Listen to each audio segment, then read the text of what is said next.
यही अभी तो खबर आ रही है सर, वो कॉकरोच पार्टी का इंस्टाग्राम बंद कर दिया है, हैक कर लिया किसी ने, ये खबर आ रही है अभी भी जब हम बात कर रहे नहीं, कोई असर नहीं पड़ता। देखिए जनता में जागृति जब होती है उसके बाद आप कुछ बंद। इंदिरा जी ने भी तो चलाया था इमरजेंसी में, उन्होंने शोले पिक्चर चला दी थी कि जनता इकट्ठी ना हो।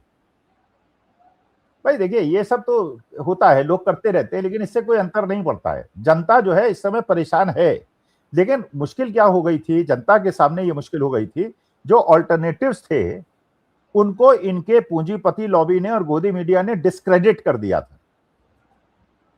तो एक दिमाग में था यार ये तो खराब है, लेकिन वो भी तो खराब है। अब इस पार्टी के साथ मुश्किल ये है, इसकी कोई हिस्ट्री तो है नहीं। एक ही हिस्ट्री है कि आम आदमी पार्टी के साथ जुड़े हुए थे, यही है, उसी को ये प्रमोट कर रहे हैं। वो कांग्रेस भी प्रमोट कर रही है, बीजेपी भी प्रमोट कर रही है, आम आदमी पार्टी वाले। अरे यार हो यार, कोई हो भाई, हमें तो सीधी सी बात है, हमें तो रावण को हराना है, और जो उसे हराएगा हम उसके साथ है, नहीं हराएगा हम उसी को पीट देंगे। हमें क्या है, हमें कौन सा उससे हमारी लॉयल्टी है भाई। तो हम तो भैया हम सीधी सी बात है, हमारे बच्चों को नौकरी दो, हमारे बच्चों के हैं। पेपर लीक मत करो, हमारे किसानों को एमएसपी दो, हमारे किसानों को खाद दो। अब आप देख रहे हैं महाराष्ट्र राजस्थान में लंबी लंबी लाइनें लगी हुई हैं डीजल के लिए, अभी यूरिया और सुपर फॉस्फेट के लिए और डीएपी के लिए लाइन लगेगी, तो किसानों को मिलेगा नहीं, उपज होगी नहीं। अब मंडी का देखिए, आजादपुर मंडी का मैं देख रहा था, 2 रुपए 3 रुपए किलो सब्जी बिक रही है, जो हम 20 रुपए की खरीद रहे हैं। एक भुट्टा 1.5 रुपए 2 रुपए का बिक रहा है, हम खरीदते हैं 15-20 रुपए का। अच्छा, वो जो बिचौलिए हैं दोनों तरफ से फायदा उठा रहे हैं। वो क्या किसानों से कहते हैं देखो तेल के दाम बढ़ गए ना, इसलिए अब हम हमारी वो हो गई है, हमारा तो नुकसान होने लगा भैया, अब तो हम पहले 2 देते थे अब 1.5 देंगे। अच्छा, उपभोक्ता से कहते हैं देखो तेल के दाम बढ़ गए ना, पहले 15 के देते थे अब 20 के देंगे। तो बिचौलियों की बिल्कुल। मौज आ गई, हम लोग दोनों मारे जा रहे हैं। मारे जा रहे। तो सर अब आपने किसानों का जिक्र किया, तो किसानों के लिए भी क्या बड़ा खराब वक्त आने वाला है? एक तो हॉर्मूज का मामला तो है ही है, ऊपर से फर्टिलाइजर्स और इसकी जाहिर है प्रोडक्शन घट गया, तो उनके लिए भी, और मौसम की मार पड़ रही है इस बार, तो वो एल नीनो भी बताया जा रहा है। तो इस बार क्या बड़ा खराब समय है किसान के लिए? देखिए किसानों के लिए तो तब तक खराब समय है जब तक ये पूंजीपतियों की सरकार है। ये फैक्टर्स तो ऐसे ही हमेशा आए हैं। सब प्राइम क्राइसिस आई थी 2007-8 में, कोई परेशानी झेल नहीं पाए थे कि मनमोहन सिंह ने मनरेगा के अंदर गरीबों को पैसा दिया था, परचेजिंग हुई थी और इकोनॉमी को संभाल लिया था। अब तो वो भी नहीं हो रहा है। देखिए एल नीनो आएगा, बहुत बार आया है, पेट्रोल डीजल के दाम बढ़ेंगे, बहुत बार बढ़े हैं भाई। मनमोहन सिंह के जमाने में तो $140 हो गए थे, अभी तो $120 हुए हैं, लेकिन तब भी उन्होंने तेल सस्ता दिया था, सब्सिडाइज किया था। अच्छा, जब भारतीय जनता पार्टी वाले कहते हैं इकोनॉमी बहुत बढ़िया है, थर्ड इकोनॉमी है, लार्जेस्ट ग्रोइंग इकोनॉमी है, सब्सिडी दे दो ना 2 लाख करोड़ की, हमारे पे बोझा क्यों डाल रहे हो?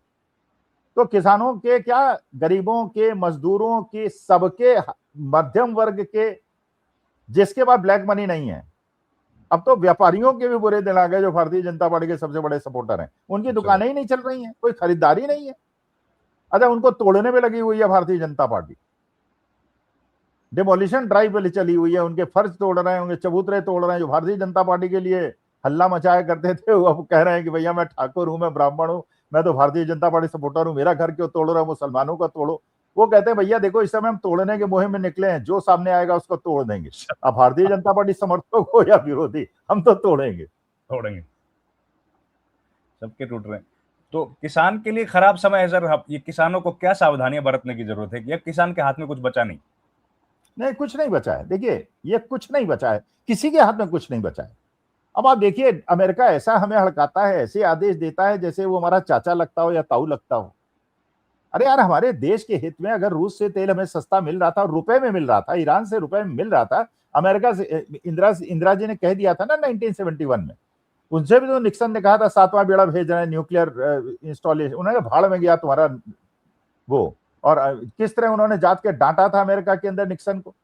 निक्सन ने ज्यादा अकड़ दिखाई थी, उन्होंने कहा mind your words mister president, we are a sovereign country, we treat you as a friend, don't dictate us terms.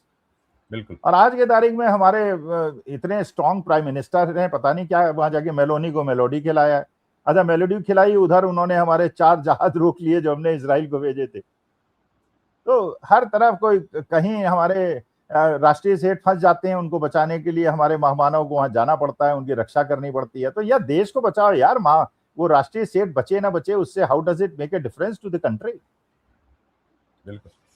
ये कल इतनी बड़ी बैठक हुई सर, प्रधानमंत्री के गोदी मीडिया ने बड़ा चलाया, मैंने ये तस्वीर देखी। अच्छा, ये एक शब्द का प्रेस रिलीज जारी नहीं हुआ, एक ट्वीट किया प्रधानमंत्री ने, तो इतना भी क्या मतलब देश के लोगों से छिपाने की जरूरत पड़ गई कि आप ये बताएंगे भी नहीं कि मंत्रिपरिषद की बैठक हुई है, देश में हाहाकार मचा रहा है इकोनॉमी को लेके, और आप एक लाइन का प्रेस रिलीज जारी नहीं करेंगे, तो करोड़ों रुपए देके ये पीआईबी क्यों खोला हुआ है? नहीं, वो असल में ये सोच रहे हैं कि अब हम जवाब क्या दें और अपने को बचाएं कैसे, मुश्किल ये हो गई है। और इनको फंसा दिया है हमारे मुख्य न्यायाधीश महोदय ने, जिनसे हम डरते भी हैं, उनका सम्मान भी करते हैं, सम्मान हमें करना भी पड़ता है, वरना वो डिफेमेशन करा देंगे, जेल वेल भेज देंगे। तो इसलिए उन्होंने और गोट फंसा दी है। उन्होंने हमारे देश के हम जैसे बेरोजगारों को कॉकरोच कह दिया है। भाई हम तो बेरोजगार हैं, चलिए हम तो 74 साल में हैं, यहाँ तो 22 साल की उम्र में लोगों को अग्निवीर बना के रिटायर कर देंगे। मैंने खुद 76 साल में नौकरी करेंगे, एक्सटेंशन मांगेंगे, और 17 साल की नौकरी ज्वाइन करा के 21 साल में बच्चों को जो है बेरोजगार बना देंगे, फिर वो गुंडे बदमाशी करेंगे। तो उन्होंने एक और कॉकरोच कह के आफत मोल ले ली। अभी कॉकरोचों से परेशान है, भक्त कम है और कॉकरोच ज्यादा है। हालत हालत ऐसी हो गई। अच्छा सर, नौकरी, आखिरी सवाल बस, ये नौकरी क्यों लेके थोड़ा सा बता दीजिए सर। नौकरियों की भी क्या स्थिति खराब होने वाली है? क्योंकि हमारा बड़ा जो युवा वर्ग है वो तो इंतजार करता है कि भाई आईटी में पढ़ाई करेंगे या कोई भी सब्जेक्ट की पढ़ाई करेंगे, नौकरी मिल जाएगी। अब तो कह रहे हैं नौकरियां, अभी फेसबुक और इन्होंने तो 10,000 लोगों को निकाल दिया नौकरी से। देखिए, नौकरी तब मिलेंगी जब आपके यहाँ इंडस्ट्रियलाइजेशन होगा, जब मैन्युफैक्चरिंग के अंदर, आईटी के अंदर एक्सपेंशन होगा। भाई आपके यहाँ हो ही नहीं रहा, जब जीडीपी नहीं बढ़ रही, आपकी जीडीपी मनमोहन सिंह के जमाने से कम हो गई, मैन्युफैक्चरिंग एक्टिविटी कम हो गई, जो भी आपके यहाँ टैक्स और जो भी एक्टिविटी हो रही है सर्विसेज में हो रही है। सर्विसेज में इसलिए हो रही है, इंपोर्ट करते हो सस्ते में, यहाँ अपना जोड़ जाड़ के ठप्पा वप्पा लगा के उसको बेच देते हो, उसी में अपना इनकम बना लेते हो। चाइना से इंपोर्ट डबल हो गया, एक्सपोर्ट 15% बढ़ा, तो चाइना के लिए सारे रास्ते खोल दिए हैं। आईटी आईएम के बच्चों को नौकरी नहीं मिल रही, तो छोटे इंजीनियरिंग कॉलेज और मेडिकल कॉलेजेस के बच्चों को कहाँ नौकरी मिलेगी? पेपर नीट क्यों लीक होता है? आप 25 लाख में पेपर भेज देते हो। प्राइवेट सेक्टर का जो पूंजीपति है वो जानता है कि सरकारी मेडिकल कॉलेज में फीस जितनी लगेगी उससे 10 गुने ज्यादा प्राइवेट में लगेगी। 25 लाख के बावजूद इकोनॉमिकली वाइबल उसके लिए है। गरीब आदमी के बच्चों को एडमिशन नहीं मिलती। अमीरों लोग जो है, फिर वो आपका पता चला फेफड़े का ऑपरेशन करना है, कर देंगे ब्लाडर का ऑपरेशन। वो क्योंकि भाई मानी बात है, अच्छा 10-10 साल में मेडिकल पास करेंगे जो इन्हें करना चाहिए, क्योंकि इसलिए कि वो सब नकल करके घुसे हुए हैं उसके अंदर। तो मतलब नौकरी का संकट है? अरे नौकरी का संकट तो ऑलरेडी है, पिछले 10 साल से है लेकिन नौकरी पे सोच कौन रहा है? नौकरी ये दे रखी है कि जाओ मस्जिद के नीचे खुदाई करो, जय श्री राम कहो, कोई मिल जाए उसे पटक के मारो, उसे लिंच कर दो, जय श्री राम कहो। कहीं गाय, अब गाय का मामला देखिए आप, अब लोग गाय पालना बंद कर रहे हैं। शिवराज जी, आप तो गांव का आपका बैकग्राउंड होगा, लोग गाय पालने से डर रहे हैं। भाई भैंस पाल लेंगे, भैंस चलो मर भी गई तो कुछ नहीं होगा, आपने गाय पाल ली, एक बछड़ा हुआ, एक बछिया हुई, बछिया चलो दूध देगी, बछड़े का करेंगे क्या? कोई पुराने हल तो चलते नहीं है, वो बेचते ही तो थे, उसी को बेच के उनका इकोनॉमिकली वायबिलिटी बनती थी। अब वो बेच सकते नहीं, वो बंगाल में कह दिया असद मदनी ने, वहां के मुसलमानों ने, हम नहीं काटेंगे, जाओ हम नहीं खरीदेंगे, जो करना है करो। क्या करोगे उसका?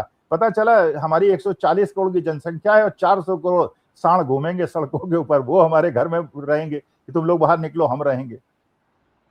किसान के लिए तो एटीएम होते हैं सर ये बछड़े। हाँ, जब मन किया बेच दिया, 2 पैसे आ गए। यस। अब तो अगर इस तरह की हालत होगी तो किसानों की पहले ही हालत खराब है, पानी की बड़ी दिक्कत है, पेस्टिसाइड्स मिल नहीं रही हैं, और अब मौसम परेशान कर रहा है। तो सर, डॉक्टर मनमोहन सिंह ने कठिन परिस्थितियों में से भी भारत को निकाला, लेकिन प्रधानमंत्री ठीक परिस्थितियों से भी कठिन में हमको लेके चले गए। अभी स्थिति जो बन रही है, ये सही बात है क्या? नहीं, इन्होंने असल में अगर ये कुछ भी ना करते तो बहुत अच्छा होता देश के लिए। इन्होंने उल्टी दिशा में काम कर दिया। भाई हमारे देश की सबसे बड़ी शक्ति क्या थी? एक तो हम भारतवासी एकजुट रहते थे, 145 करोड़। सही बात। हमारे को तोड़ दिया, हिंदू मुसलमान में तोड़ दिया, हिंदी क्रिश्चियन में तोड़ दिया, साउथ नॉर्थ में तोड़ दिया, हर जगह तोड़ फोड़ इन्होंने करके पूरे समाज को क्षत विक्षत कर दिया। और दूसरी सबसे बड़ी गलती ये की कि हम लोग थी कंजम्पशन इकोनॉमी। हमारी मिडिल क्लास बड़ी ऐसी होती थी जो परचेजिंग करती थी, और अगर 10% भी मिडिल क्लास थी तो 15 करोड़ मिडिल क्लास के लोग थे।